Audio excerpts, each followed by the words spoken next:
These notes will cover the Chapter 3, Topic 1, which is interactions in marine ecosystems, specifically symbiotic interactions with marine ecosystems. Okay, and before I go to these slides, you do have this note page here that you can use to follow the examples that I have set in these top boxes here. And I'll go through those once we're at that stage. Okay, so this is referring to the relationship between organisms and ecosystems that are marine-based. So they will all live together in a community. If you're in AICE environmental, then you also have had this definition, a community. This is all of your living organisms or all of the biotic components, everything that is alive in an ecosystem. Just humans, we would be a population because we are a group of the same species. But when you start adding in other organisms or other species, then it becomes the community. So we're going to see marine relationships that are community-based because it's going to be between different species of organisms. All right, and they can have a variety of interactions, and they can be harmful or beneficial, or we're going to see that they might not be neither harmful nor beneficial. Those organisms will be unaffected. Within our harmful relationships, so I'm looking at this one, things that are just harmful for one organism would be predation.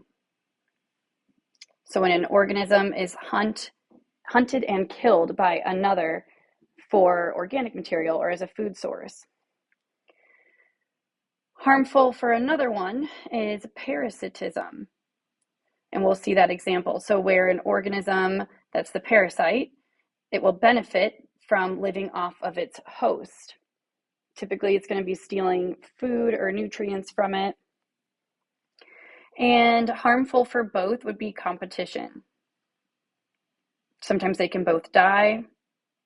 They both get harmed. Maybe there is one winner though, but competition.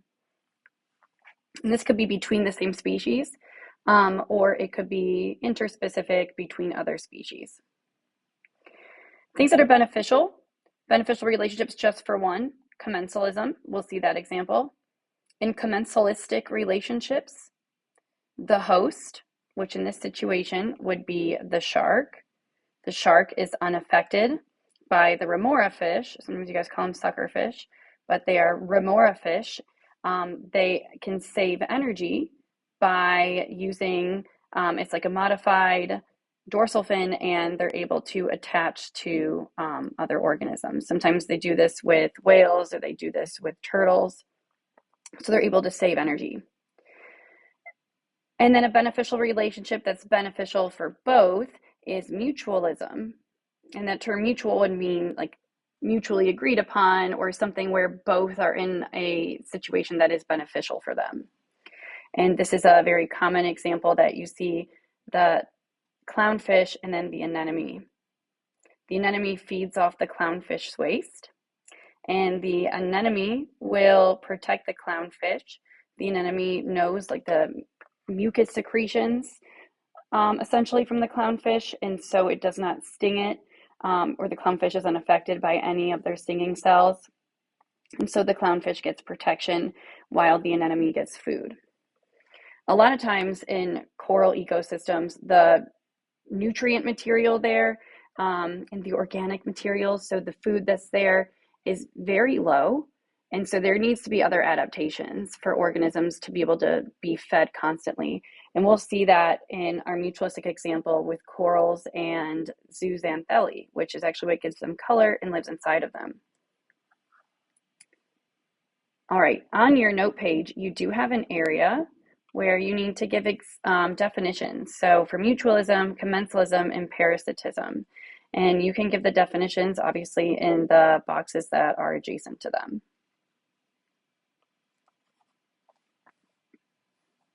All right, on this slide, you have the definitions. So mutualism, or a mutualistic relationship, is a relationship between two different organisms or two different species where both of the organisms benefit. And you can see in the chart that I made, it's a positive relationship for mutualism for the host, and it's another positive like interaction or relationship for the symbiont, or whichever is the smaller of the organisms that's having a relationship with the host. Which brings me back to right here. Your smaller organism is typically the symbiont, and your larger organism is the host. So if that term is used as symbiont, it is going to be your smaller organism. All right. Parasitism, we need that definition. Relationship between two organisms where the parasite is benefited at the expense of the host. Or we could rephrase that as where the parasite benefits and the host is negatively affected or the host is damaged. In our chart, parasitism, the host, your larger organism, has a negative interaction or it's going to be negatively affected, where the symbiont that lives on it is having a positive benefit from it, a positive gain. Okay, looking at just the word symbiosis, I didn't have in here a place just for that definition, but symbiosis just means a relationship between two or more organisms, period. So a relationship between two or more organisms. So it could be positive, negative, or unaffected. Symbiosis is more of like an umbrella term. And then you'll have three different kinds. If it's mutualism, commensalism, or parasitism. And the last definition is commensalism. Again, it's another relationship between two organisms or two different species where one organism benefits and then the other is neither harmed nor benefited.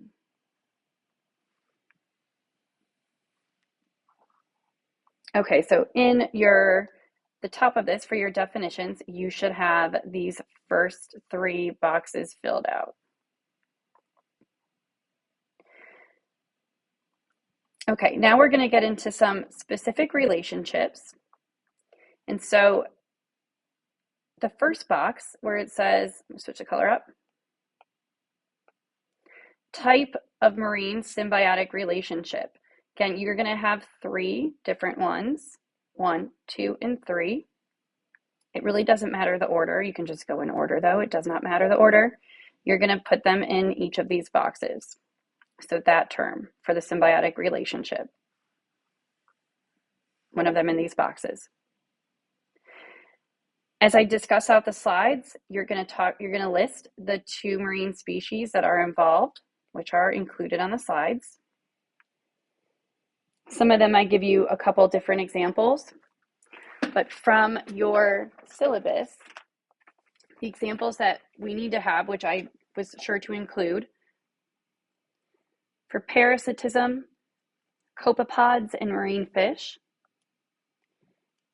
For commensalism, manta rays and remora fish, or literally remora fish, which is the sucker fish, and anything else.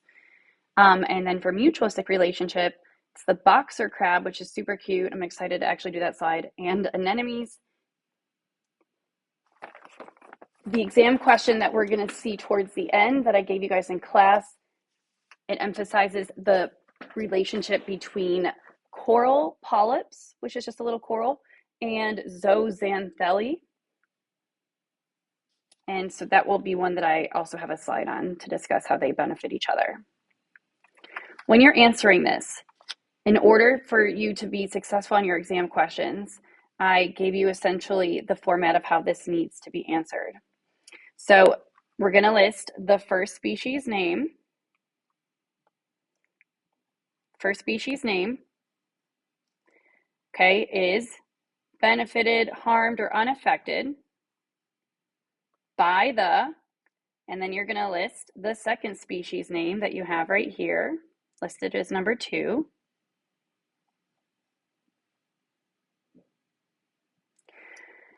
Okay, and then we're going to say while, or the second species name is benefited, harmed, or unaffected. And then we're going to say how. This is because what species 1 does. Species 1, and you're going to discuss how it's benefited or how it's harmed or how it is unaffected, while species 2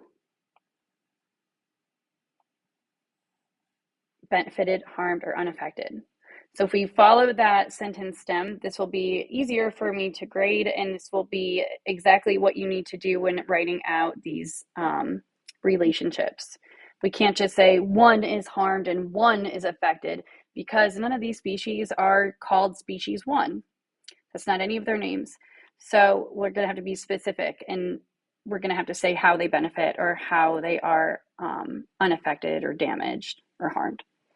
And then what does this look like? So for some of you guys that follow my lead on giving yourself a visual representation of this, I did leave a space for you guys to sketch it out in this last column. Mainly, I'm looking for you to have the correct symbiotic relationship in the first box and the species that are involved for each one. We can't do any land-based examples. Those will never work. So it's all ocean-based. And follow my setup on how to answer this correctly.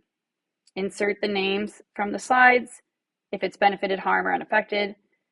Second species name from the slide, benefited, harm, unaffected. How is species 1 benefited, harmed, or unaffected, and how is species 2 benefited, harmed, or unaffected? Okay. Our first one is parasitism. This one's kind of gross, but love gross things. Okay, copepods and marine fish, and this is from your syllabus. Copepods are tiny little crustaceans. You can see it right here. Gross. They benefit with a food source. So it's the fish's food, or it's their tongue. That's how they're benefiting. They're gaining a food source. The fish is negatively affected because it's going to lose food. So it's going to lose its main nutrient supply, and then it can die. Sometimes copepods also will carry diseases, and that will cause them to die. They don't have, thumbs or hands to get those taken off their tongue.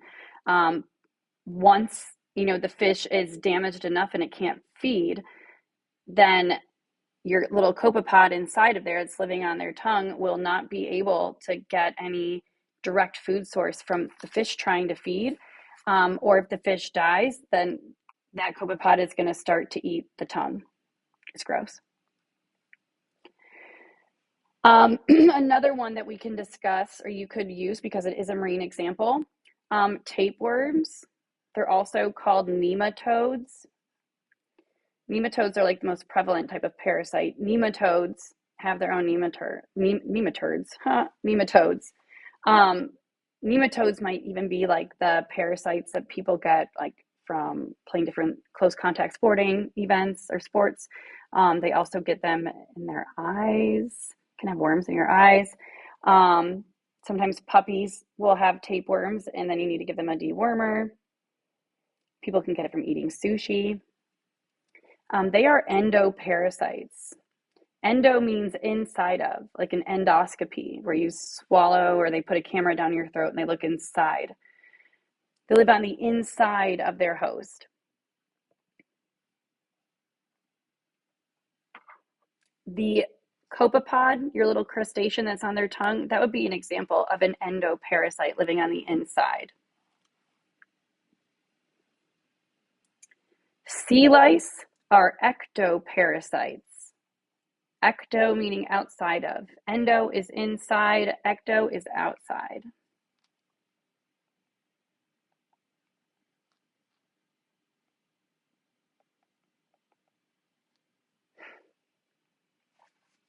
Sea lice live on the outside of their host.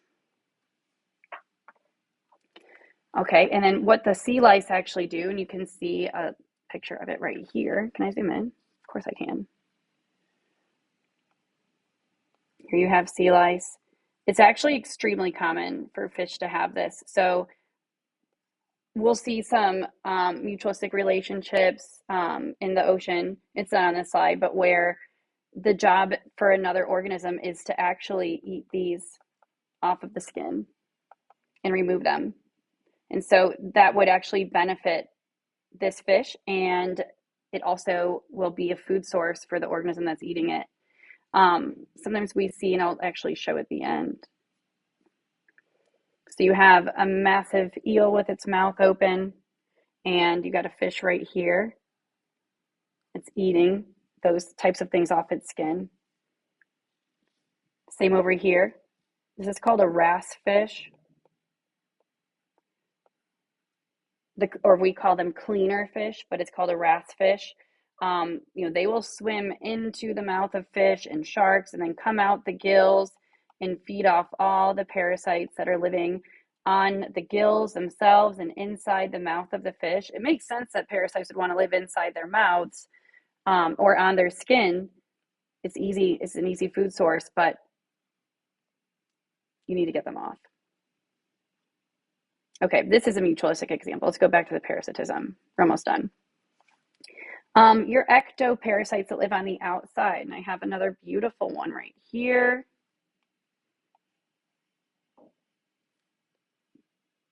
Feeding. Gross. They're going to feed on the fish's mucus, their tissue, which is like their skin tissue, and off their blood. It can cause direct death if there's enough, this bad formatting, lice, that says lice, enough lice, or if they're attached to the gills. The gills will start to get inflamed. It's almost like if your lungs start to get inflamed, they won't be able to do gas exchange as well. For a smaller infestation, it will cause just a decline in their growth rate because they're not getting the same amount of food source. The fish are not getting the same amount of food source. It's all that nutrient from their food is now being taken away in their blood, or like you see with an endoparasite that's living on the tongue. Anything that they're eating is first going to the parasite, which is not going to be good for the host. It'll cause a decline in their growth rate. It can leave them open to infection because their tissues are damaged. Or they essentially, if you had like an open wound on themselves. Okay, and this can increase the chance for further disease or virus infection inside of them. And I give you a nice little orange box here. In this relationship, the fish or your host is negatively affected by the sea lice. This is how they spell. That's how it's usually referred to in England. It's a louse. We say lice, which is the parasite or the symbiont. We can call it a parasite in this example because this parasite is going to gain organic material from that fish, from its host. The parasite is positively affected and the host is negatively affected.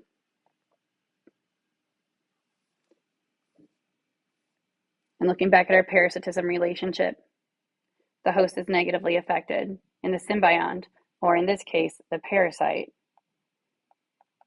is positively affected.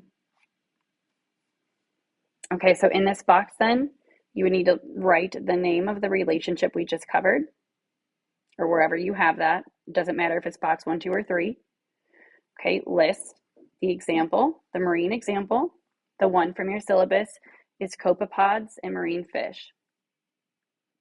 And then follow this example here. That's a terrible bracket. How one is benefited and then one is negatively affected. Commensalism, more of a friendly relationship. Our example is going to be manta rays and the remora fish. This is your sucker fish, but it could also be sharks or whale sharks. We've also seen it on, this is the manatee. In the actual Google slides, this GIF is moving, but it won't move on here. But you can see the remoras right here and right here. So they're essentially just saving their own energy by not having to swim. Whale shark in this picture. The smaller ones, they might be attached. You can see them attached to the pectoral fin. Sometimes they just glide right next to it because this whale creates its own water current and they're essentially swimming with the current. Okay, the remora, we call them suckerfish, but you'll have referred to it as remora.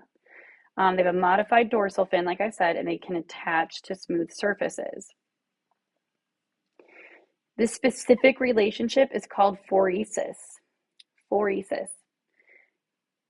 Specifically, it's a commensalistic relationship where the host remains unaffected. We can see the whale shark is not affected negatively, nor does it benefit from this. The manatee is not affected negatively, nor does it benefit from this. Here's your manta ray. This is the textbook example. It is not affected negatively, nor does it benefit from this. It's unaffected. And the symbiont, which is going to be the remora fish, your smaller organism, uses the host for transport to its benefit. It gets to save energy. In this relationship, the manta ray or the host is unaffected, and the remora benefits as it doesn't have to use its own energy for travel. Students will confuse this when they see the remora on there as them being like a cleaner fish. They are not cleaning. Only attachment, not cleaning. They're not sucking off any parasites or anything like that.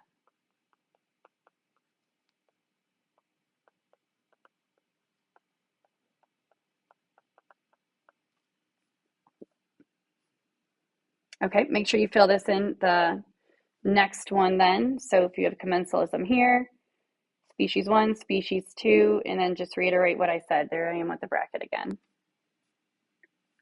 Our last example is mutualism, and I do have 2 for you, just based off exam questions and based off what the syllabus wants. So the first one, I love it so much. This is like in a GIF form when it's on the actual slides. And like in this picture here, you can see it like waving them around. It's so adorable.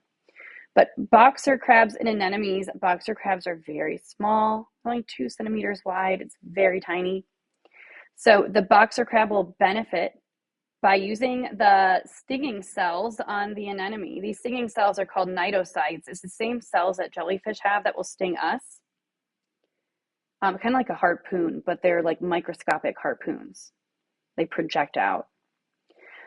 Boxer crabs will use the stinging cells of an anemone, and if you can see here, like it's holding in its sweet little claw this anemone. Here it's got 2 of them. They look like pom-poms.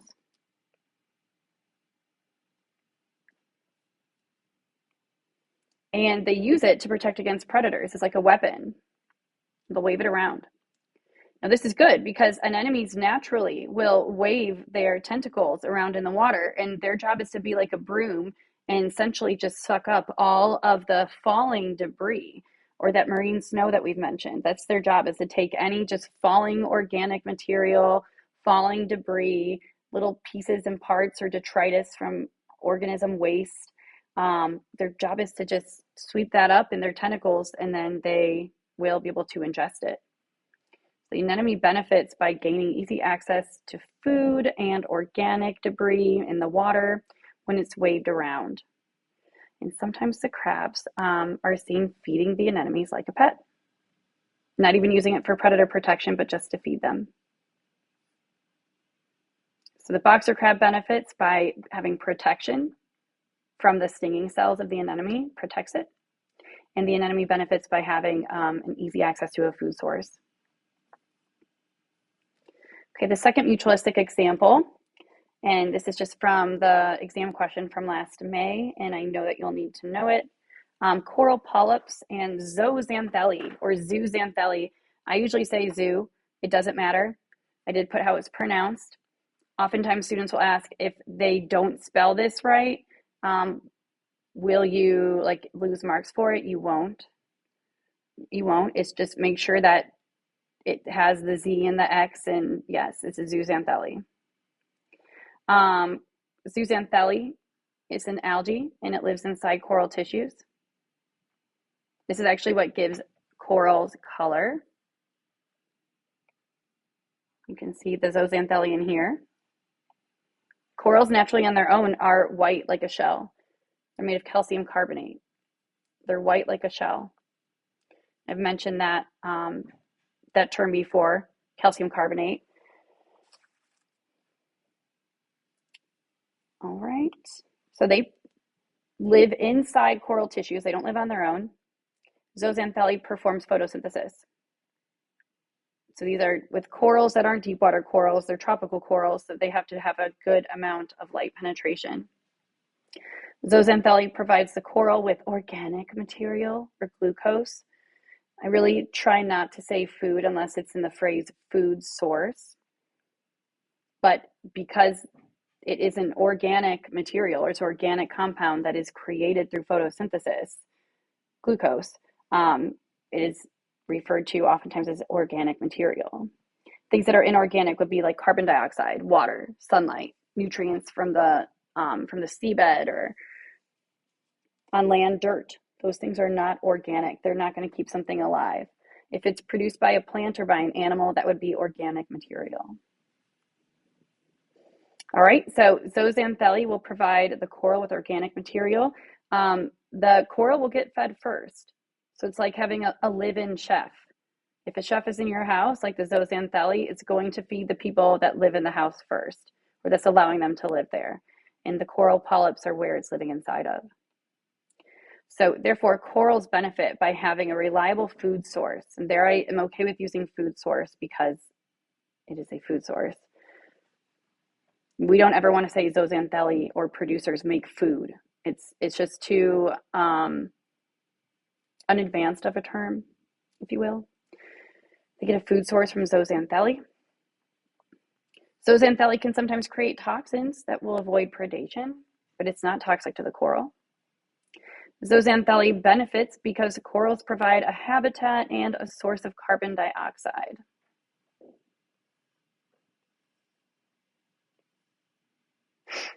Remember, the coral skeletons are made of calcium carbonate, CaCO3. Ooh, y'all, that should be a lowercase a. Coral skeletons are made of calcium carbonate, just like shells at the beach. And zooxanthellae need carbon dioxide for photosynthesis. So just based off what their shell is made of, they will be able to access a steady source of carbon dioxide. Although because of ocean acidification, it's not like, and combustion of fossil fuels, it's not like our atmosphere is ever low on a carbon dioxide source, but they can get that from the coral. It's from the coral skeleton. So good ones to remember for this is that the zooxanthellae will synthesize or produce glucose or organic material, which is a food source for the coral because it lives inside of it. And the zooxanthellae will benefit because the coral provides a habitat for it. They both benefit. I discussed those. Okay. First exam question. A symbiotic, so that just means a relationship between two different species. And if you need to pause this so you can finish the chart, go for it. A symbiotic relationship has recently been discovered between a photosynthetic marine algae. Okay, so it's a little algae and it's doing photosynthesis. That's what algae does. And a bacterium, so bacteria that only lives inside the algae. So here we have an algae, it does photosynthesis, and then a bacterium that's living inside of it. The bacteria uses 20% of its own energy production to make a toxin. So it's going to have 80% remaining to do whatever else it wants with. The toxin is not harmful to the algae, but it's toxic to organisms that eat the algae. So right now, the way I see this, we can reread it, the toxin is not harmful to the algae, but the toxin is toxic, or it is harmful to any organisms that eat the algae. So I see this as like predator avoidance.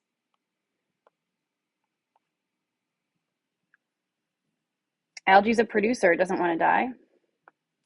Suggest the type of symbiotic relationship between the algae and the bacterium. Well, the bacteria is going to benefit because it only lives inside of the algae species. And the algae is going to benefit because the bacteria produces a toxin that induces predator avoidance. And if a predator eats it, they'll die, so they're not going to eat it. Just to be mutualistic. So suggest and explain, so say why, the effect of this relationship on the algae and the bacterium. So why is this beneficial for the algae and why is this beneficial for the bacterium? Both organisms benefit.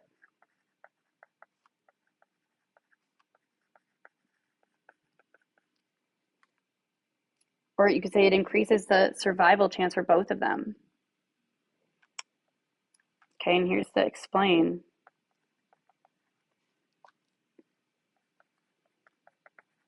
The toxin provides protection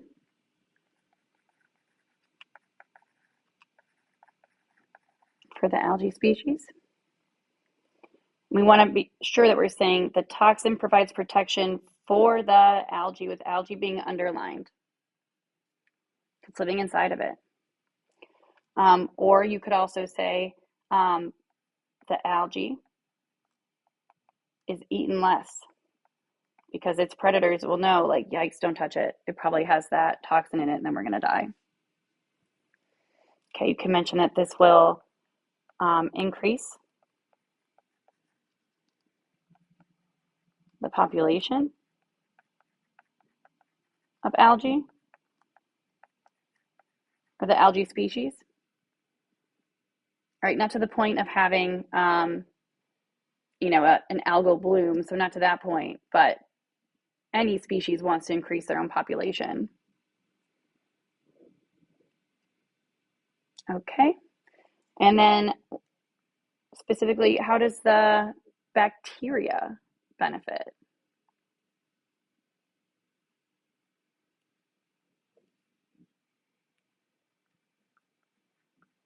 The algae will provide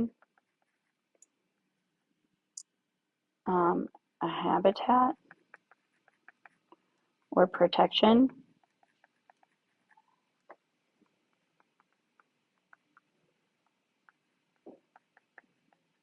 for the bacteria. Bacteria and algae are not the same size at all. Algae is going to be much bigger than a bacteria.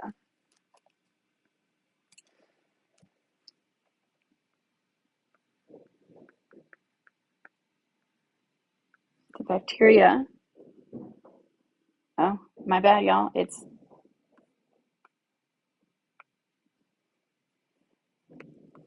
look at that, bacterium, underline.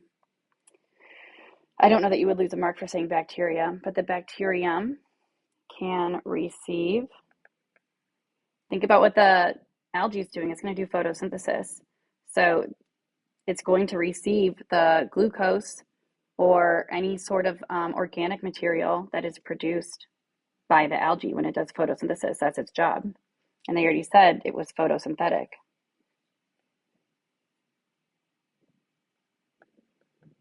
Nutrients. This isn't nutrients that's like, that comes up in upwelling. This is nutrients that is biotic.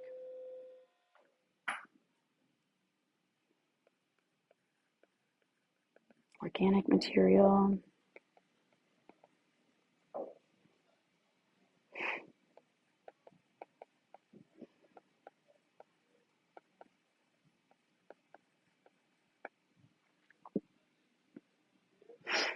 Okay. Everything that's alive needs oxygen to do cellular respiration. That is also something that is a product of photosynthesis. Products of photosynthesis are glucose, C6H12O6, or glucose, and oxygen is the waste product. And everything that does photosynthesis releases oxygen, and everything that's alive, including plants themselves, need oxygen for cellular respiration and our mitochondria. bacterium receives oxygen.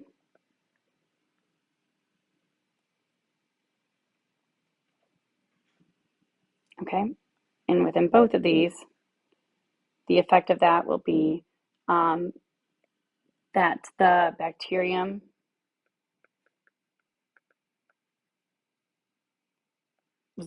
growth can increase,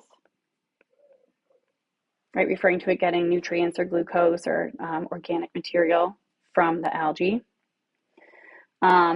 Additionally, within the oxygen, it can do cellular, we could just put respiration. Respiration and oxygen always go hand in hand. Okay. The bell just rang for fourth period to start, so I will post this answer here separately. But I think you already have the answers from the chart that you did at the top, but I will post this separately.